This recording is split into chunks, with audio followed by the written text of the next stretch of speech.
older men declare war, but it is the youth that must fight and die.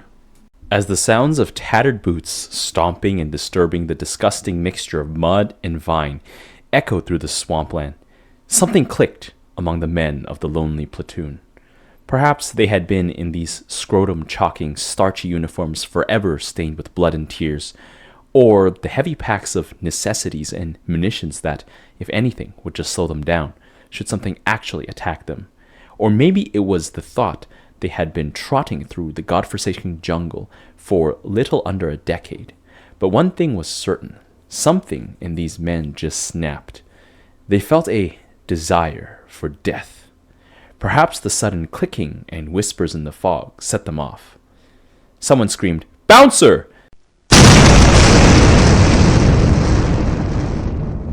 And the whole platoon started running in every direction. Some dropped their packs and ran for the camp. Others felt the adrenaline rush completely overpowered their own tiredness and just made a mad dash for the fog. Others couldn't react fast enough, while others just ducked out of sight until the all too familiar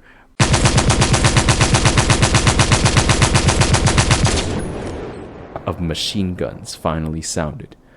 Johnny was one of those people.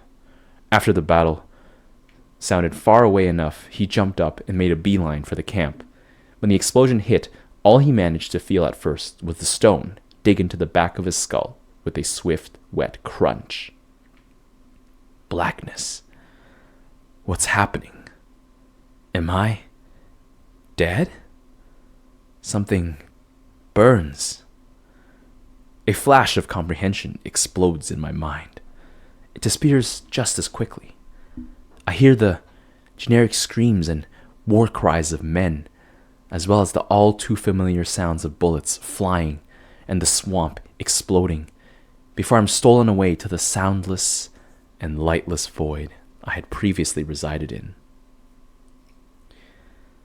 I can see again. Where am I? Oh, God. Now I remember. Gotta run. They need me. Go. Fuck! Who the fuck hit a toe popper? Get up, Johnny. Can't get up. Oh God, it hurts. Oh, the medic's tent is over there. Maybe if I crawl. Wait. Did anyone else hear that? That whiz. Why is my... Oh God. Well, there goes that arm. Shit. Now there's a bullet in my shoulder. Never thought a small piece of lead would be so noticeable. Keep going. Just keep going. Footfall. It's close. Don't look back. I hear the screaming. It's somewhat sudden. I guess that mine took my ears out for a bit. Feels like tinnitus. I shift my head to the side. I see the bloodbath lay before me. People shouting, screaming. Some are terrified. Some are whimpering. Some are looking at the sky, holding themselves. Some are screaming for their mama. Then I see Bob. He's husky, yet somehow manages to be faster and stronger than all of us. He's running towards the fray. He's crying too. Except there isn't terror or sadness, it's anger. He's full of rage, but why? Then I remember he's part of the scouting platoon. Where are they? He's toting 2 M16s and carrying several dog tags around his neck. In any other circumstance, he would have seemed badass as hell. He's just firing into the mist until the mist fires back. He's pounded with a barrage of bullets and he falls to the ground. He's laughing now. He laughed until he just ended. So unsettling. Oh God, Gary! Where are your arms? I can still hear it. It just keeps getting louder and louder. Don't turn around. It could be one of them. I can't resist. I look behind me and see Mike. He's just running towards me. He looks like he's crying. Why is he crying? What was that sickening noise? Why is my face all wet? Mike stops for a moment. Then I see the blood. Then I taste it. He just flops over. There's a hole in his head. I can see his... Calm down, Johnny. Calm the fuck down. You can't take this. I can't. I can't. Johnny, don't do this to yourself. Can't. Calm. Hopefully you got something in here to calm you down. And then everything turns white. I always remember my father. What do you want to be when you grow up? Was the question of the day. I'd always say I'd want to be an astronaut. More often than not, a familiar voice chimed in saying that NASA wasn't sending chimps into space anymore. That was my brother. We had a mutual friendship. Not to sound corny, but he was a lovable kind of guy. We'd cruise in his brand new Camaro all around town. We'd play and we'd stay up on the roof looking at the stars. That's what's always intrigued me. Them stars. Somewhere, millions of miles away, there was just a flaming ball of gas, gratuitously sharing its pinprick of light with us. I'd always ask him what he thought was up there. He'd usually give me an all-show, no-go response, but it never seemed to bother me. As he and I got older and the things we learned helped us, things seemed to shift. At least with him. Don't get me wrong, we still maintain our friendship, but I started to notice some changes.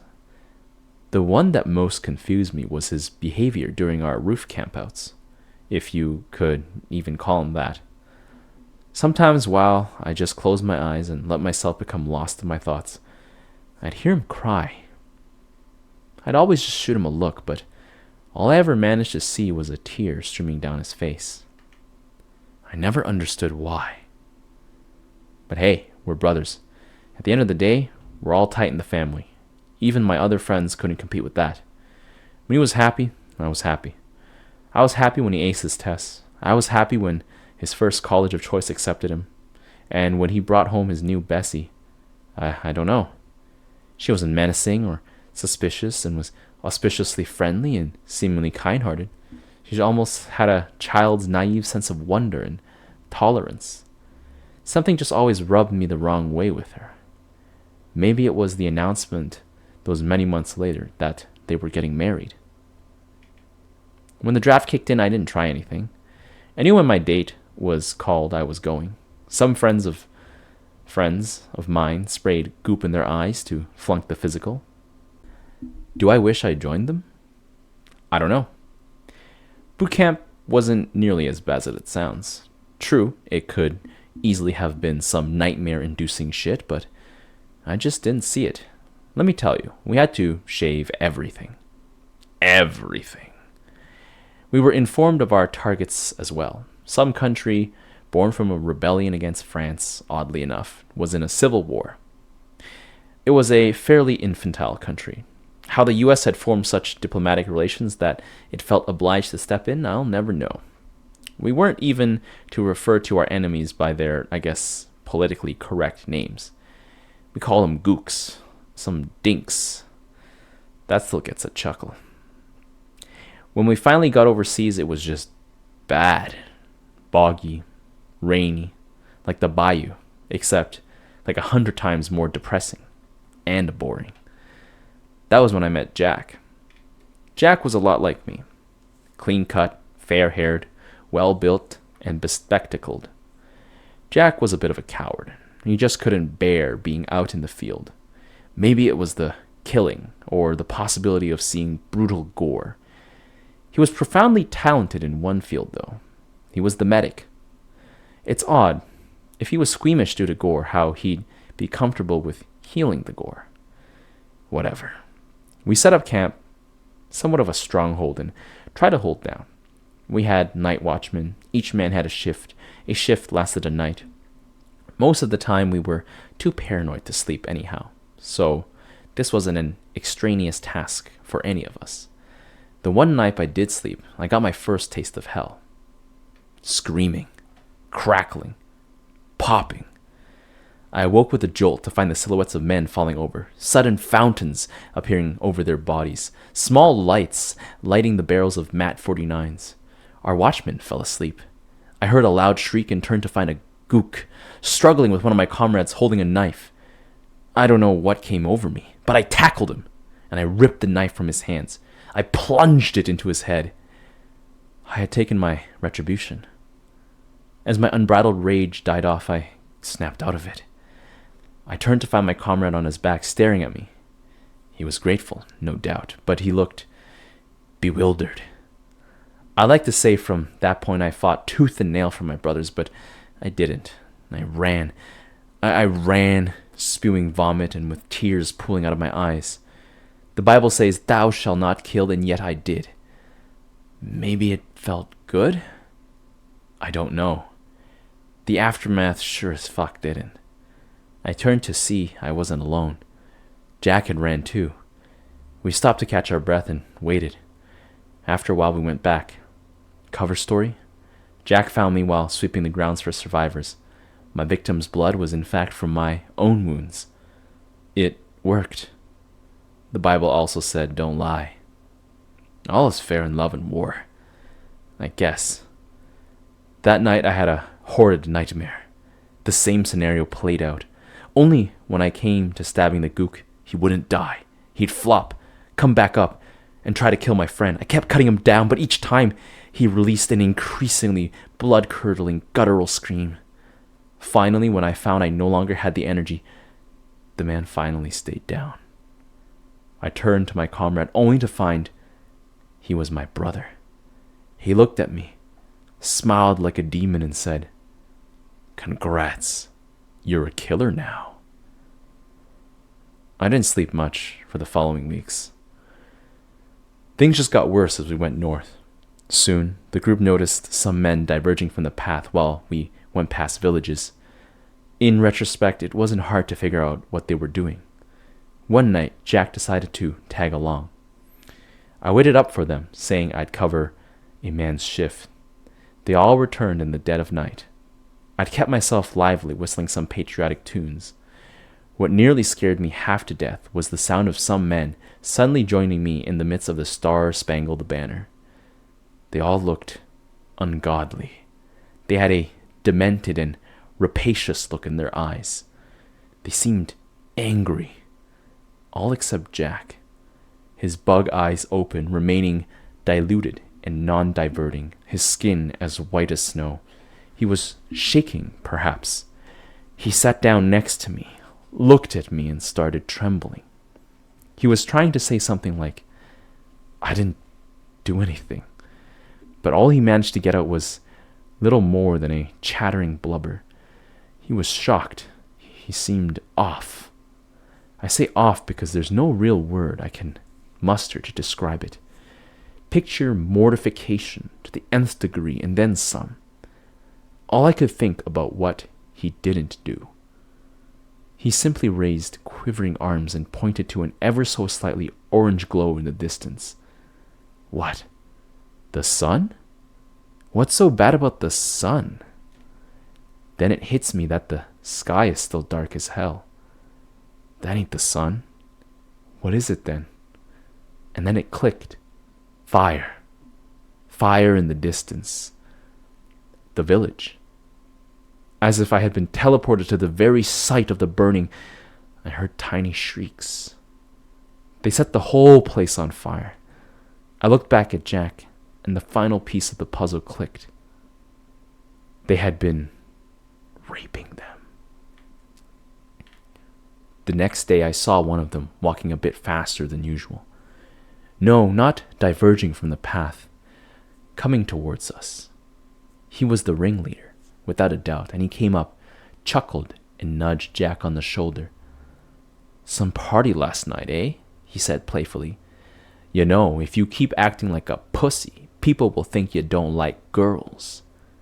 Jack didn't respond. I clenched my fists. "Don't want to talk, faggot?" And he starts laughing, and laughing, and laughing. Now, Ask me what happened next, and I'll tell you I blacked out. All I saw was red, and I lost control of my senses. But no, I was totally cognizant. I turned towards him and cold cocked him square in the nose. Crunch! Blood flew. He just flopped on his back, writhing, in more confusion than pain, I guess. Just sort of grunting, "God, why did you break my nose?" The rest of us just sort of stood there. I didn't make a sound. I didn't meet the glances of others. I just turned around and began walking our current path. I shoot half a look at Jack, and he just solemnly nods. As we toured the rivers, paranoia was rampant. You didn't know if the sweet old lady with the tarp-draped basket was going to rip out a grenade or offer us some fruit. When we were ambushed, we got the hell out of Dodge. All except Derek. Oh, poor Derek. After we fended the fuckers off, we found him, writhing on the ground, screaming. "They took my legs! They took my goddamn legs! Help me!" Suddenly, he began sobbing like a child. Then he lifted his head up slightly and pointed at me. He begged me to end it all. All I saw was the dead gook with a knife in his head and my brother congratulating me. I shook, but eventually I just looked away and fired. I had at least aimed for the head. I didn't look when I heard the lead meet bone and flesh. I didn't look when I heard the shocked gasp and skeptical murmurs of my comrades. And I didn't look when I heard Derek choking. Jack and I stayed close for the majority of the tour. Once we came here, where we are now, I took some time to write to my family. Jack sort of avoided doing the same. I never knew why. I'm not too sure how long we can all keep going. I don't think I even remember why the hell we're fighting this war. Calm. Calm. Calm. Calm. A few more feet. Calm. Calm. Just repeat. Just repeat and you'll be fine. Just keep crawling. Stop crying, goddammit. It hurts. You're almost there. The last of the screams have died out. Though, in this calm, as I alternate with this voice in my head, I seem to pick something up. A growling? No. Maybe it's the distance. I'll try to get to the medic's tent and get patched up before I... Oh, God. That's whimpering. Oh, God. It's Jack's whimpering. It's painful. Crawl. Jack's alive. Oh, my God, Jack's alive. I have to help him. I need to help him. Go, you motherfucker. Look at me. I have my limbs. I have my strength. I have my life, and I... Holy shit. I see Jack now. The tent is in shambles. He's slumped up against the pole. A slight rain falls. It had rained for a near 13 days at one point, but the pitter-patter is soothing until I hear splashes, as if there's a puddle. I look to see a long red streak leading to Jack. It's a bit easier to see now. His head slumped down, glasses sort of hanging loosely by his ears, and the streak emanating from Jack's leg. Jack's leg is gone. His arms are down, charred no doubt. His hand curled upwards towards the torn felt of the tent's surface. I only now see the tent is riddled with corpses. Corpses of our comrades still frozen in a crawling position. Seems I wasn't the only one with the intent of finding the medic. Some of them still have a scream of agony frozen on their faces. As I inch closer, I make a sudden shuffling noise. Jack momentarily stops crying, suddenly jerking his head up and lifting his handgun straight to my face. I freeze. Once he sees it's me, he lets his arms drop. A weak "hey" escapes his lips. I manage to pull myself up and sit beside him. It hurts, but I really don't give a fuck at this point. We speak. I guess we're the only ones left, huh? I inquire. Yeah, he says, sniffling. I couldn't save them, Johnny. I put a hand on his shoulder and say, Jack, come on now. You know you can't stop the Reaper. Look at me. I couldn't save him either. He jerks away, or at least tries to, but even then I get the hint. I take my hand from his shoulder and he looks at me. Well, it isn't your job to save them. He looks down at his gun. Some made it, you know, to this tent. They looked at me, begged me for help. But I couldn't. I just couldn't.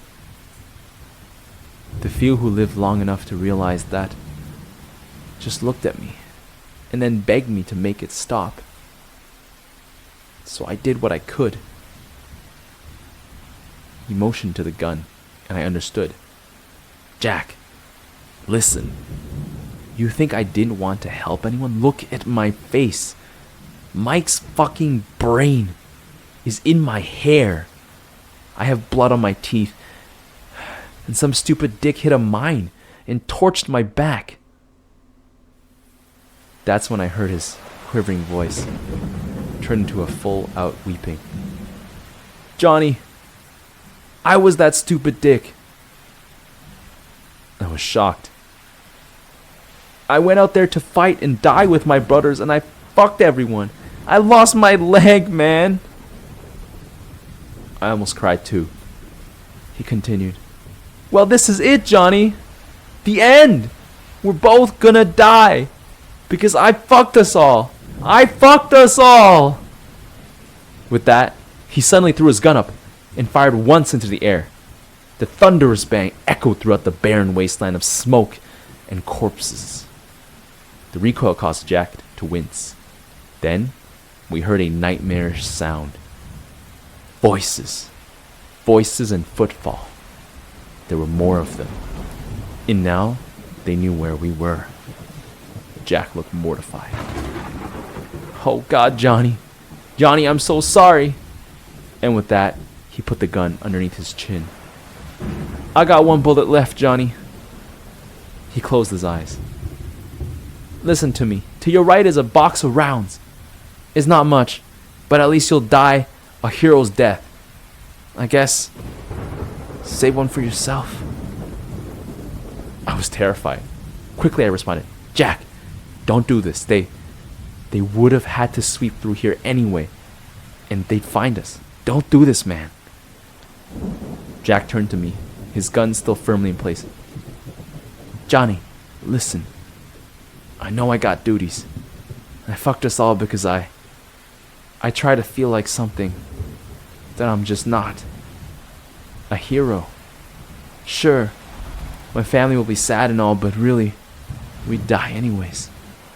They know that I love them, and that I'd never think otherwise. So really, who's left to care about what happens to me? Jack slowly turned his head to align the barrel with his chin again. He cocks the gun. Well, I care about you. Jack opens his eyes again and just looks at me. Seems like an eternity before he says something.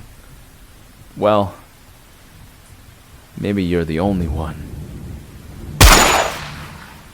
The blood cakes the dirty felt behind us.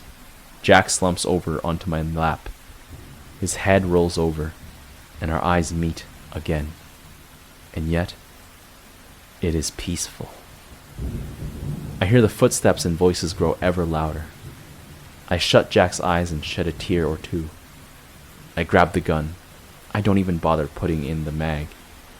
Rhythmic and sickening sklop sounds ring through my ears. They're in the mud, which means they're right outside. I close my eyes, look up to the sky. The rain has finally stopped. The sun is out, I can tell.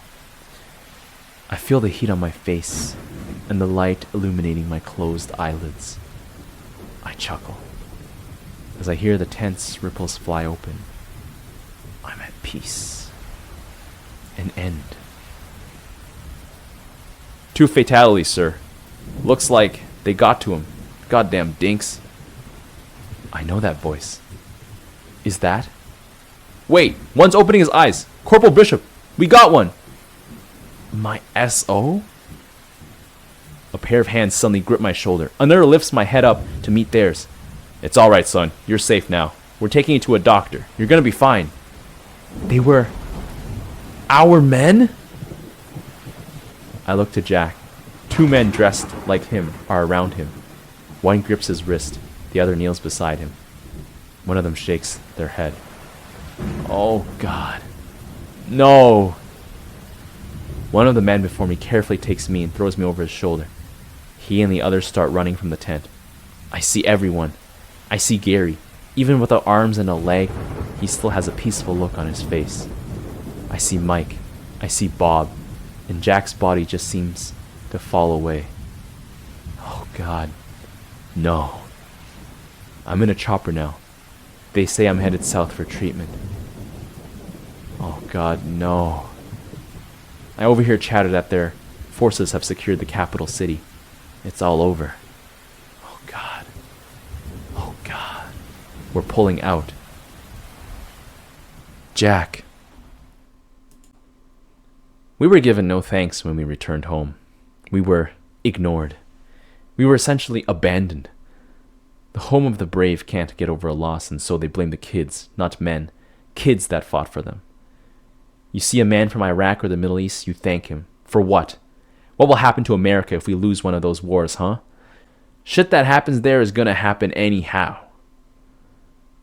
I found love. We were married. We have kids. My brother and I are still in touch. A day doesn't go by where I am not plagued by the things I saw. A day doesn't go by when I don't tremble at the memories of the war, the familiar smell of smoke. And a day doesn't go by where I open my box of mementos, carefully remove Jack's dog tags, and cry. I weep for the end of innocence. I weep for the needless loss of life. I weep for the boys that were scarred because of them. It makes me wonder why we ever went to Vietnam. Hello. That's the end of our story. If you're still here at this point, you must have enjoyed this story. Consider supporting my channel by subscribing, ringing the notification bell, or sharing this with a friend. Additionally, you can support me on Patreon if you would really love to help me grow my channel. Thank you, and until next time.